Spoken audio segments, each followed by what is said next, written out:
Coming up on Verbatim, we discuss one pop star's way of spreading sexual assault awareness to campuses. Plus, Vermillion's downtown mural is in the process of being repainted. And we have the world of USD in 60 seconds. Verbatim starts right now.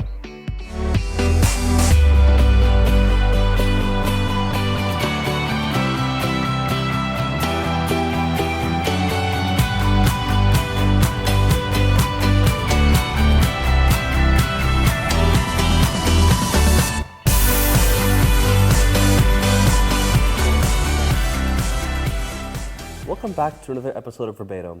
I'm Trent Opstedahl. And I'm Tatum Dean. We are taking you behind some of the stories in the Volant. A new issue is on newsstands today and on volantonline.com.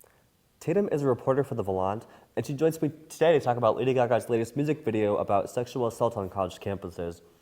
And so Lady Gaga is not really well known for her normalness. She's very eccentric with both her music and her costumes, but this new video, it's kind of taking a different direction from what she's done in the past. Yeah, it's a lot more serious. And it's nice to see someone as popular and as well known as Lady Gaga using her platform to kind of bring into light this major problem that we're having with sexual assault on campuses.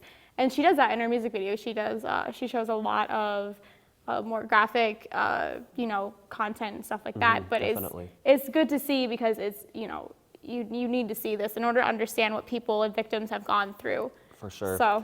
And this video, it was released last week, and it's definitely taken the internet by storm. It's been being spread a lot. It's kind of been filling my newsfeed and for yours as well. So it's getting around, it's getting people talking, which was ultimately the goal of this music video / PSA. It's kind of been dubbed as both. Yeah.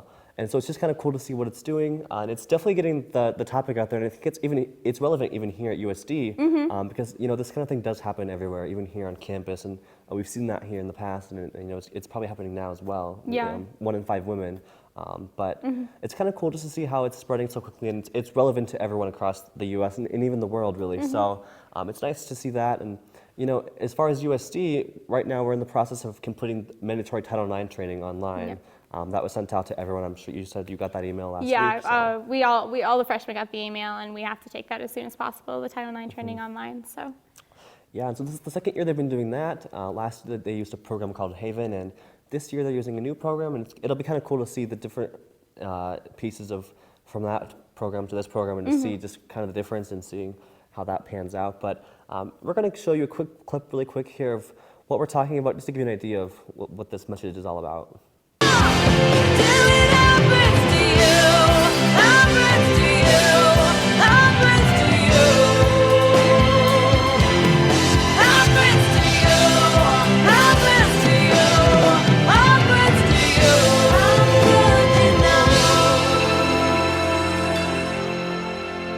Till it happens to you, you all know how I feel. So this music video that she actually did was a part of a documentary that was released this January called The Hunting Grounds, and it follows a group of both men and women that had been sexually assaulted on different campuses across the United States. So it's kind of interesting to see how this is, connecting to something else as well. Yeah, and this is not the first time that Lady Gaga has used her influence to spread the word about this issue. It goes back quite a way. So in 2014, she announced on the Howard Stern radio show, that she was raped when she was 19 years old. And so she has a very personal connection to this. And then this year, she did a few different things. She showed support for this bill in New York called Enough is Enough, which is basically a bill that just kind of outlined different things that need to be happening in the state of New York to help make sure that colleges are making all the right steps, they're taking all the right steps and making all the right decisions as far as containing sexual assault, making sure that it's not being overlooked and forgotten, kind of shoved in the corner type of thing. Yeah. And then also she co-authored an editorial with the New York governor talking about why this is so important, why it needs to end, and ultimately why this issue needs to be talked about. So she's had a lot of different connections to this issue in the past, and so I'm sure she's going to continue to kind of push that agenda forward in the future. And last year, actually, this month, Obama introduced the It's On Us campaign, which kind of cracks down on Title IX laws for colleges and universities across the U.S. and also holds them accountable as well, and is calling them to take actions against sexual assault. Yeah. So this is clearly a very prevalent topic right now going on around the country, and something that needs to be talked about. And it'll be kind of cool to see going forward what is going to be happening as people get more and more informed about this, and the fact that it is happening and that it's not something that's going to go away anytime soon, and it needs to be addressed. So. Yeah. This past weekend, the Coyotes had their first home game and won 52-0.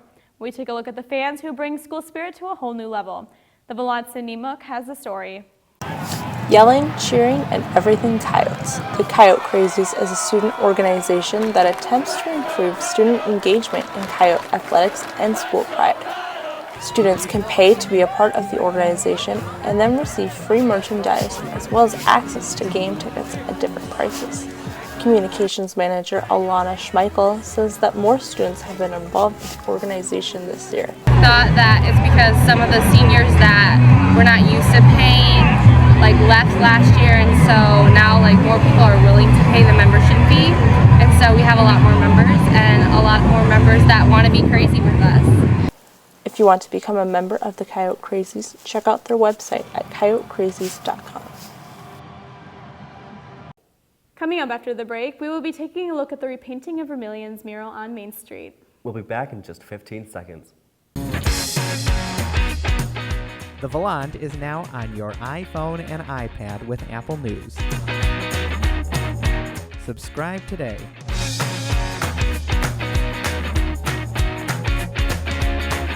Learn more at volantonline.com/Apple News.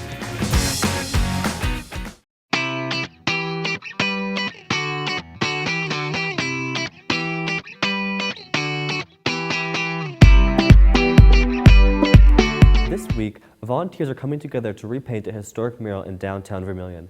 I had the chance to talk with the original artist of the mural. Here's the story.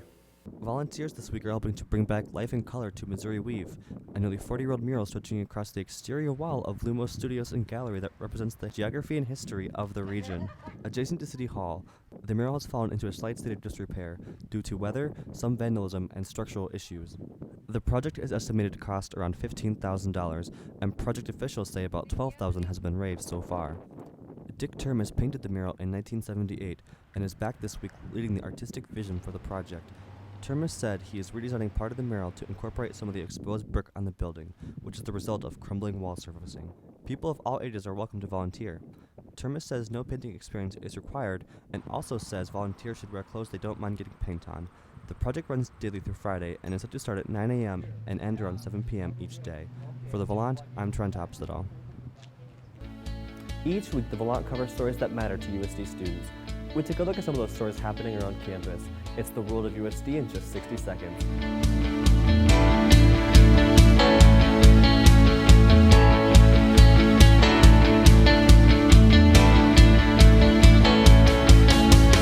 The Coyotes had their first home game of the season this past Saturday. They beat Drake 52-0. The record is now 2-1. The Coyotes' next home game is against Youngstown State College next week during Dakota Day. Students had the opportunity to get into the school spirit and tailgate before the football game on Saturday. If you missed out on the fun, tailgating will be happening at 11 a.m. outside the Dome on D-Days. The USD women's soccer team beat Northern Iowa on Sunday. Daniel Anderson scored the winning goal. The final score was 1-0. The women play UC Riverside in Vermillion on Friday.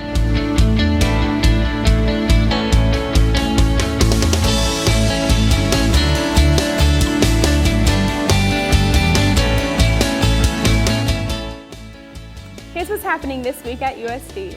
On Thursday, head on over to the Muck and get your flu shot from 10:30 to 1:30. If you don't like needles, Sanford will also be offering a nasal mist. On Friday, the theater department will hold its first show, Bus Stop. The performance will be at 7:30. If you can't make the show on Friday, there will be multiple showings throughout the weekend. Thanks for joining us today on this week's Verbatim. A special thanks to Coyote News for letting us use their studio. Coyote News will be live tonight at 5 and again at 6 p.m. Be sure to tweet us with the hashtag USD Verbatim. We'll see you again next week. The Volant is now on your iPhone and iPad with Apple News. Subscribe today.